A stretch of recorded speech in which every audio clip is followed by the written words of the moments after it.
Kemudian wa ba'da dzatil kasri tashabul khobar la mubtida'in nahwu inni lawazar. Wa ba'da dzatil kasri, dan setelah inna yang terbaca kasroh, tashabu menyertai al khobaro terhadap khobarnya inna apala mubtida'in lam ibtida.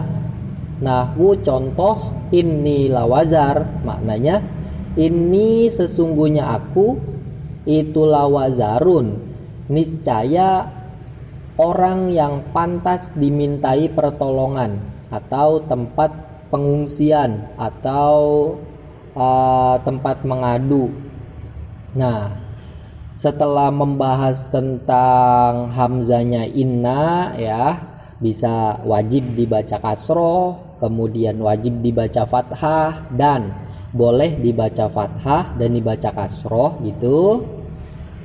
Dan dalam dalam masalah hamzanya inna yang wajib dibaca kasroh itu ada satu tempat yang berupa innanya menjadi isi dari sumpah, yang setelahnya itu khobarnya innanya ya ada lam ibtida'nya, maka nanti innanya wajib terbaca kasroh gitu. Nazumnya itu ini ya, faksir fil ibtida wa fi bad isilah wa haitsu innal yaminit mukmilah gitu. Seandainya inna menjadi isi sumpah dan setelahnya ini adalah ibtida atau khobarnya ini adalah ibtidanya, maka inna wajib terbaca kasroh.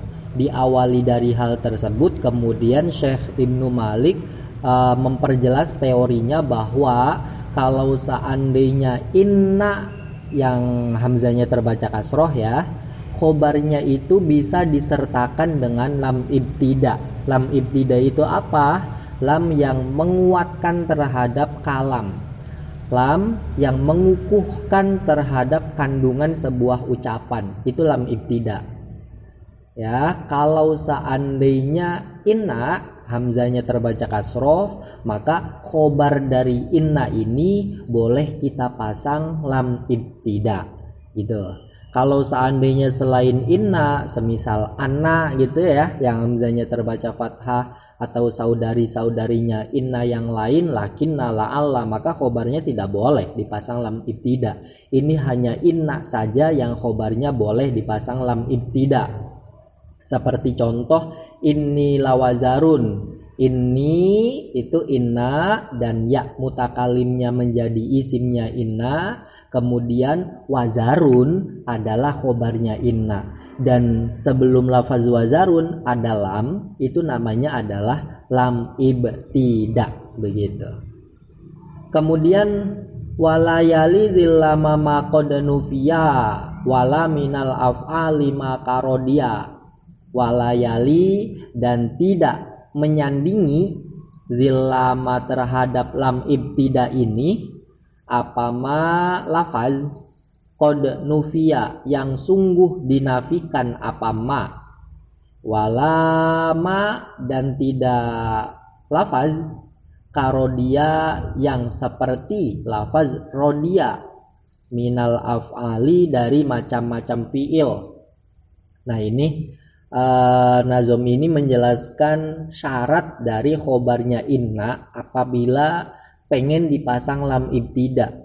Syarat yang pertama adalah walayali zillama makon nufia, artinya khobarnya inna itu tidak dimasuki huruf nafi, tidak dimasuki nafi gitu ya, entah berupa huruf atau berupa isim. Yang pasti khobarnya inna ketika pengen dipasang lam ibtida jangan kita pasang nafi gitu. Semisal kalau contoh yang di atas, ini lawazarun, lafaz wazarun ini kan tidak kemasukan nafi kan. Tapi kalau seandainya andai kemasukan nafi, semisal ini ghairu wazarin begitu, semisal ini sesungguhnya aku itu ghairu wazarin, bukanlah orang yang layak dimintai pertolongan. Karena ada ghairu yang maknanya adalah nafi, maka khobar ghairu wazarin ini tidak boleh dimasuki oleh lam ibtida. Begitu syaratnya. Syarat yang pertama ya, bahwa khobarnya inna tidak dimasuki oleh nafi. Kemudian syarat yang kedua, wala minal af'ali makarodia, yakni khobarnya itu bukan berupa fiil yang seperti rodia. Maksudnya fiil yang seperti rodia itu adalah fiil mutasorif, fiil yang bisa tertasrif. Mutasorif ini punya antonim namanya jamid. Kalau mutasorif ini adalah fiil yang bisa tertasrif, contohnya rodia yardoridon wamardon fahuwa rodin, itu ada tasrifannya. Tapi kalau fiil yang jamid adalah fiil yang tidak bisa tertasrif, seperti contoh laisa. Laisa ini fiil madi, tapi dia tidak punya fiil mudhore, tidak punya masdar ghairu mim, tidak punya masdar mim, tidak punya isim fa'il dan seterusnya. Sehingga laisa dinamakan fiil jamid. Nah, syarat yang kedua khobarnya inna boleh dimasuki lam ibtida itu ketika khobarnya bukan berupa fiil madi yang mutasorif, begitu. Sehingga kalau seandainya contoh di atas inni lawazarun, kita ganti ini, semisal ini dorobtu, ini sesungguhnya aku, itu dorobtu memukul siapa aku. Khobarnya inna berupa doroba, yang dimana doroba itu adalah fiil madi yang mutasorif, fiil madi yang bisa tertasrif. Sehingga kita tidak boleh memasang lam ibtida, tidak boleh kita ucapkan ini la dorobtu, begitu, tidak boleh. Tapi wala minal af'ali makarodia ini sebenarnya maknanya lebih luas lagi ya. Nanti ketika khobarnya inna itu berupa fiil yang jamid seperti contoh laisa semisal, atau contoh asa atau khola atau ada, itu fiil-fiil jamid, maka tidak boleh juga lam ibtida masuk pada mereka, pada fiil-fiil yang jamid. Semisal ini asa itu, semisal ini sesungguhnya aku, itu asa itu berharap siapa aku. Nah, lafaz asa ini fiil jamid, dia menjadi khobarnya inna, maka tidak boleh dia dimasuki oleh lam ibtida, tidak boleh kita ucapkan inilah asa itu, begitu. Syarat dari wala minal af'ali makarodia maknanya luas. Fiil jamid atau fiil mutasorif ketika menjadi khobarnya inna ini tidak boleh dimasuki oleh lam ibtida. Begitu juga kalau seandainya khobarnya inna itu berupa fiil mudhore, semisal ini akumu, ini sesungguhnya aku, itu akumu berdiri siapa aku. Akumu itu fiil mudhore, dia kedudukannya menjadi khobarnya inna, maka kita tidak boleh memasang lam ibtida pada lafaz akumu, tidak boleh kita ucapkan inilah akumu, begitu. Intinya kalau seandainya khobarnya inna pengen dimasuki lam ibtida, syaratnya yang pertama dia tidak boleh dinafikan, itu ya. Syarat yang kedua, khobarnya tidak boleh berupa fiil, entah itu fiil mudhore atau fiil madi, entah itu fiil madi yang mutasorif ataupun yang jamid, tidak boleh semua. Tuh. Kemudian waqad yaliha ma'aqad kain naza laqad sama alal ida mustahwiza. Waqad yaliha, dan terkadang menyandingi apa makarodia terhadap lam ibtida ma'aqad beserta huruf qad. Kain naza laqad sama alal ida mustahwiza, seperti contoh ini maknanya innaza sesungguhnya orang ini, itu laqad sama niscaya sungguh unggul siapa za alal ida atas musuh mustahwizan halnya orang yang mengalahkan. Nah, aturannya kan seandainya khobarnya inna itu berupa lafaz yang dinafikan atau berupa fiil ya, maka dia tidak boleh untuk dimasuki lam ibtida. Tapi waqad yaliha ma'aqad kainaza, ini sebuah semacam istidrok gitu ya. Tidak semuanya. Artinya ada kasus terkadang gitu ya. Kalau terkadang itu tidak banyak kasusnya. Tapi ada yang dimana fiil seperti rodia, artinya fiil madi yang mutasorif ya, itu bisa bersandingan dengan lam ibtida di saat dia menjadi khobarnya inna, tapi dengan catatan dia besertaan dengan kode juga. Sebelum fiil madi yang mutasorif ini disertakan kode, kemudian baru dia dimasukkan lam ibtida di sebelum kodenya gitu. Seperti contoh ini, innaza laqad sama alal ida mustahwidha. Nah, ini lafad sama itu merupakan fiil madi yang mutasorif. Dia termasuk fiil yang segotnya adalah segot madi dan dia bisa tertasrif. Dia punya fiil mudhari, punya masdar ghairu mim dan seterusnya. Ya. Kemudian sama ini disertakan dengan kod. Gitu. Karena disertakan dengan kod, maka ada sebagian orang yang memasukkan lam ibtida, sehingga kita baca laqad sama, innaza laqad sama alal ida mustahwidha. Lam yang sebelum kod itu adalah lam ibtida. Begitu. Ini kasus yang jarang ya, ada fiil madi mutasorif yang besertaan dengan lam ibtida ketika fiil madi mutasorif itu besertaan dengan kod. Ini jarang, tapi ada gitu maksudnya. Kemudian watashabul wasito ma'mulal khobar wal fasla wasman halla qoblahul khobar. Watashabu dan menyertai apalam ibtida al-wasito terhadap lafaz yang menengah-nengahi antara isim dan khobar.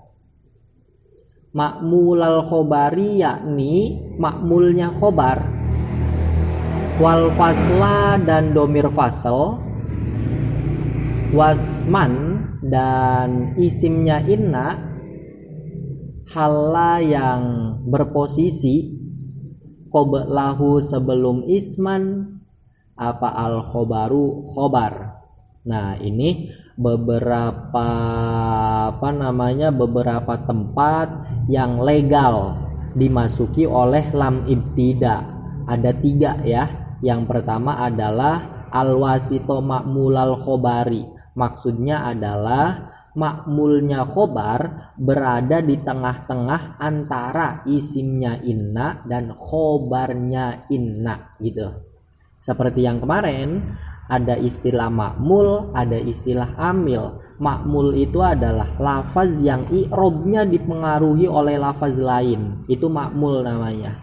Kalau amil adalah sesuatu yang merubah terhadap i'robnya lafaz lain gitu ya. Pertama, ini contohnya langsung untuk makmulnya khobar yang berada di tengah-tengah antara isimnya inna dan khobarnya inna adalah inna zaidan la ta'amaka akilun. Inna zaidan sesungguhnya Zaid la ta'amaka niscaya terhadap makananmu, akilun adalah orang yang makan. Nah, inna ini menasobkan isimnya dan merofakkan khobarnya ya, fungsi dari inna. Kemudian lafaz zaidan merupakan isimnya inna sehingga dia i'robnya nasob. Lafaz la ta'amaka ini merupakan makmulnya lafaz akilun. Makmulnya lafaz akilun yang dimana akilun ini menjadi khobarnya inna gitu. Dan lafaz ta'amaka ini berada di tengah-tengah antara Zaidan yang merupakan isimnya inna dan lafaz akilun yang merupakan khobarnya inna, sehingga kita boleh untuk memasang lam ibtida di depan makmulnya khobar, di depan lafaz to'amaka. Aslinya itu kan inna Zaidan akilun to'amaka, inna Zaidan sesungguhnya Zaid itu akilun orang yang makan to'amaka terhadap makananmu. Kemudian to'amaka digeser dan ditempatkan di antara Zaidan dan akilun, ditempatkan di antara isimnya inna dan khobarnya inna, yang membuat dia diperbolehkan untuk dimasuki lam ibtida. Itu tempat yang pertama ya. Tempat yang pertama lam ibtida bisa masuk pada selain khobarnya inna. Kalau to'amaka itu kan bukan khobarnya inna, tapi dia adalah makmul dari khobarnya inna, beda.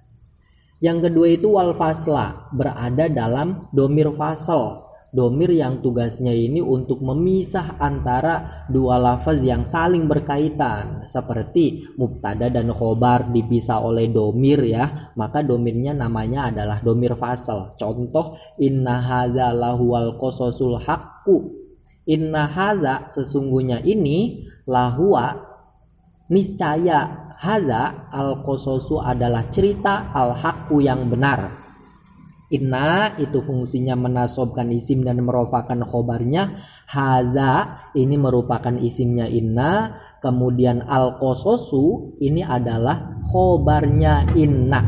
Nah, di antara hadza yang merupakan isimnya inna dan lafaz al-qasasu yang merupakan khobarnya inna dipisahkan oleh domir berupa huwa, yang nanti huwa ini dinamakan domir fasal.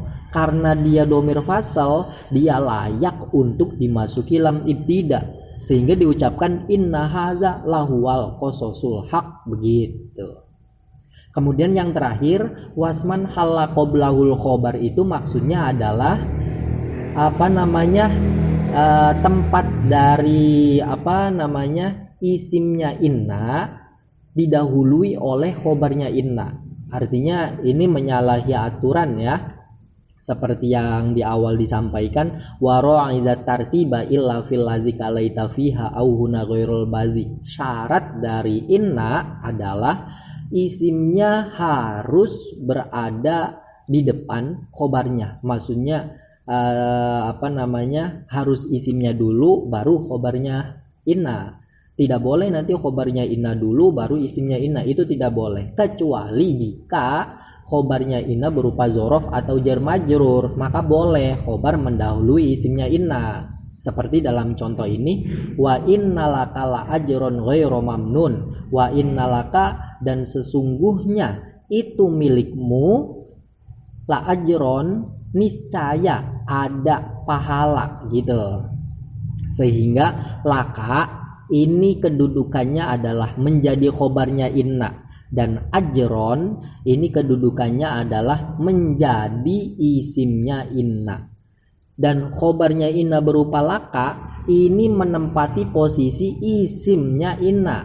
Artinya dia berada di depan isimnya inna, yang seharusnya itu ditempati oleh isimnya inna. Maksudnya seharusnya itu khobar itu ada di belakang isimnya inna, tapi di sini khobarnya berada di tempat isimnya inna. Nah, kalau seandainya khobarnya didahulukan dari isimnya inna, seperti contoh innalaka asalnya ajron, maka isimnya inna berupa ajron boleh kita pasang lam ibtida, sehingga kita baca wa innalaka la ajron ghairu mamnun gitu.